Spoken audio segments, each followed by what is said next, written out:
essential and frontline workers in addition to healthcare workers, but restaurant and grocery store workers, construction workers, farm workers. And they were able to reach immigrants and migrants, and also to be able to engage early on faith-based organizations.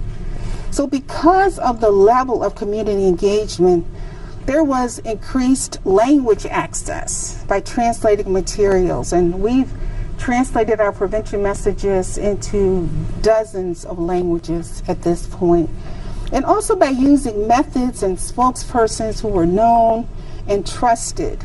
And then the national organizations and the academic partners were there to ensure that the information was both medically and scientifically sound. I'm sure you're aware that CDC just announced that we will be awarding $2.25 billion to address COVID-19 health disparities in communities at high risk for infection and severe illness. And the lessons that we've learned through these projects can be applied to both enhance and accelerate on reducing these disparities and achieving health equity in underserved populations. You know, one of the things that caught my attention, I think we talked about this very early on, within the first 6 weeks of the virus becoming aware to everybody and people starting to get sick and some of them die, and was I got a call from a mayor, a really great guy, real hard-working fellow in Detroit, saying to me, "Mr. President, you don't understand." This is even before I wasn't president then, actually. Called him Mr. Vice President. He said, "You know, I don't think people understand. You know, my community is now about 80% African American, and we're dying and getting sick at a much higher rate than the white community here or any other community." And I brought that up initially before I put together the group that you're leading and helping lead, and no one wanted to hear it. And remember, we had trouble getting your predecessors to track it, but what you're doing really makes a difference. It makes a gigantic difference, as the Vice President knows as well or better than anybody. It really, really makes a difference. So thank you. Thank you. Thank you. Dr. Walensky? Any other questions for us? No, but why are you all standing? That's the first one. You don't have to stand for us. Why don't you sit down, for real? No chair. Get comfortable. No, they have chairs. They have chairs, but you know, that's the first question. And the second question is, why did only one person clap? I don't know. I mean, that's the same. You know what I mean?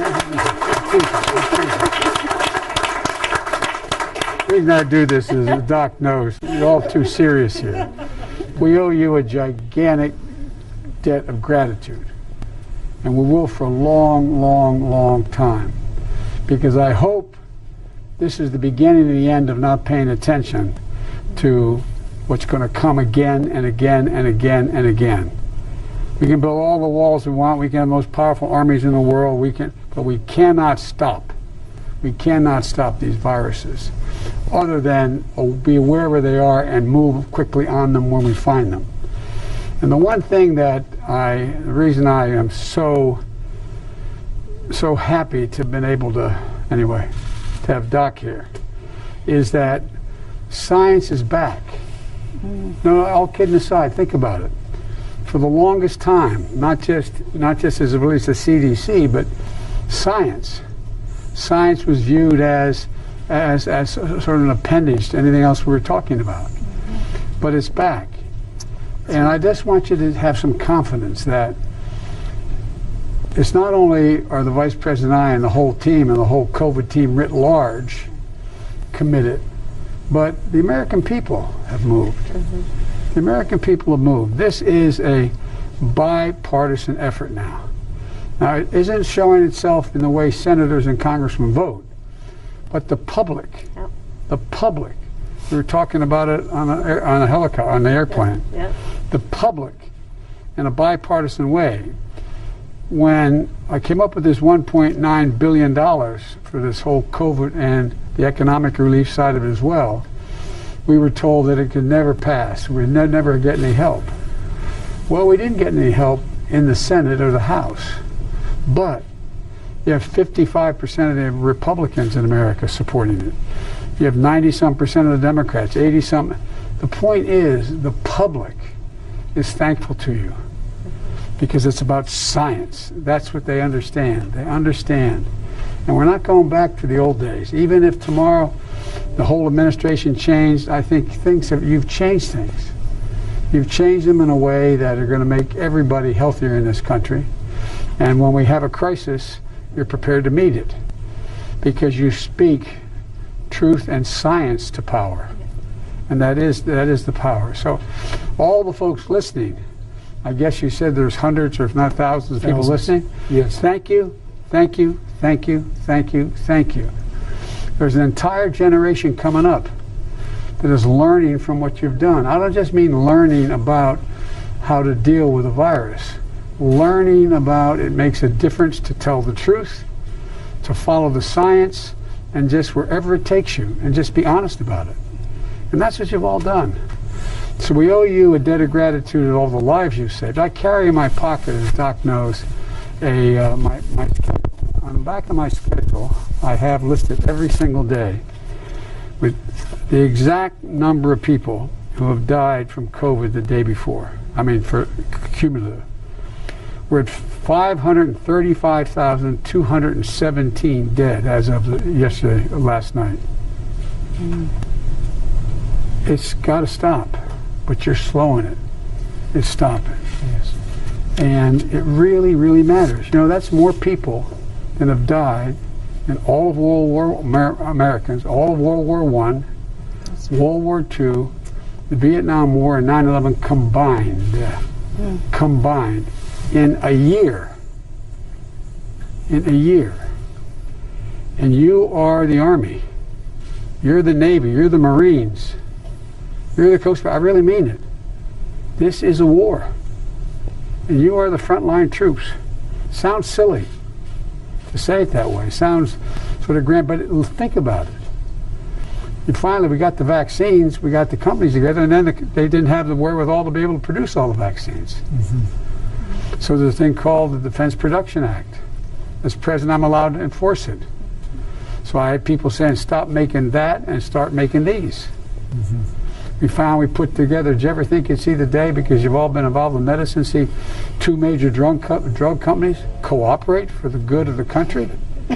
One come up with a drug, and the other say, well, we'll manufacture for you. Mm-hmm. So what you're doing really, really, really matters, not only, and I'll end with this, not only in saving lives, but changing the mindset of the country. Changing the mindset of the country. And it's affected everything. Not just affected people's health, it's affected their attitude. The attitude about what we can do as a country. Everybody thought that I didn't quite understand when I announced that we had over 100 million shots in less than, you remember when I said my goal was to have 100 million shots in people's arms in the first 100 days as president? And everybody said, oh, that sounds, yeah, right. Now it should have been more, but, you know, why didn't they say more? You know what I mean? But here's the point. The point is that it is changing the way we look at a whole range of things. And when I announced it, everybody but the vice president wondered why. I also pointed out that we landed a rover on Mars at the same time. Because this is the United States of America, for God's sake. There is nothing we cannot do when we do it together. And that's what you're showing everybody. So I came to say thank you. I really mean it. I have a whole lot of nice notes on here about the science, but I came here to say thank you. Yeah. Because you're not only you're changing the psyche of the country, you're saving lives. You're saving lives, but you're changing the psyche of the country. And this is, as I said, it's not being. I don't think we're being chauvinistic about our country, but this is. Think about it.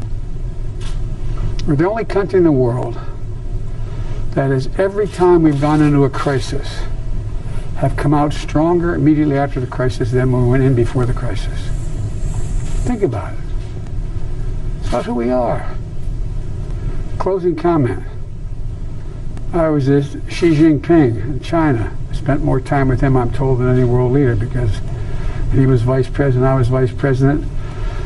His president and mine wanted us to get to know one another because it was clear he was going to become the president. I traveled 17,000 miles with him in China, the United States, and in Asia generally, and met with him, I guess, they tell me 24, 25 hours alone, just me and an interpreter, and he and an interpreter. And by the way, I handed in all my notes. Minor point. But all kidding aside, he asked me, we're on the Tibetan Plateau, he said to me, can you define America for me? And I said, yeah, in one word, and I mean it, one word, possibilities. Possibilities. That's what you guys believe in, possibilities. Based on science and hard data. And so I just thank you for not only your intellectual skills, but your heart, your determination. Thank you, thank you, thank you. And I shouldn't have done that because I wanted to yield to my vice president who's smarter than I am. Well, there's not much to add to that, Mr. President. I was just sorry. No, but I will say that I do believe that this administration, with the leadership of our president, is without any question about science. And everyone here knows before the president was president, he was dedicated to science, the moonshot. And my mother was a scientist. I grew up, the first job I had, little known fact, was cleaning pipettes in her lab. I was awful, she fired me.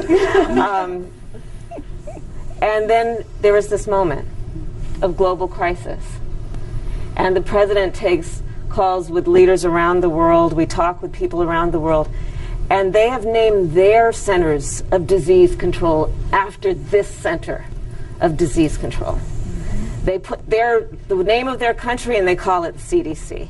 That's right. You all are a model for the world around what can be done based on a pursuit of that which will uplift and improve human condition and life. And you guys do this work around the clock. And so we are here to say thank you, because it's not easy. You're making difficult decisions right now, some of the most difficult, but you're making those decisions based on science, based on hard work, and based on a commitment to the public health. And therein lies part of the nobility of your work. You do this work on behalf of people you will never meet, on behalf of people who will never know your names, because you care about our country and their well-being. So we are here to thank you. Thank you. Thank you. Thank you so very much. Thank you. Thank you for your visit. Thank you for reinvigorating us.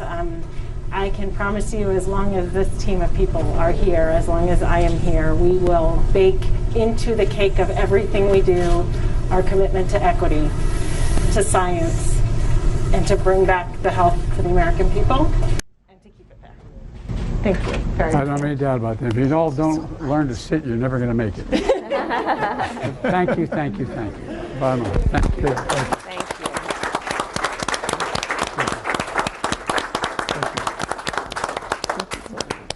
you. Okay, am I following you? I think so. All right. Thanks, everybody. Thank you again.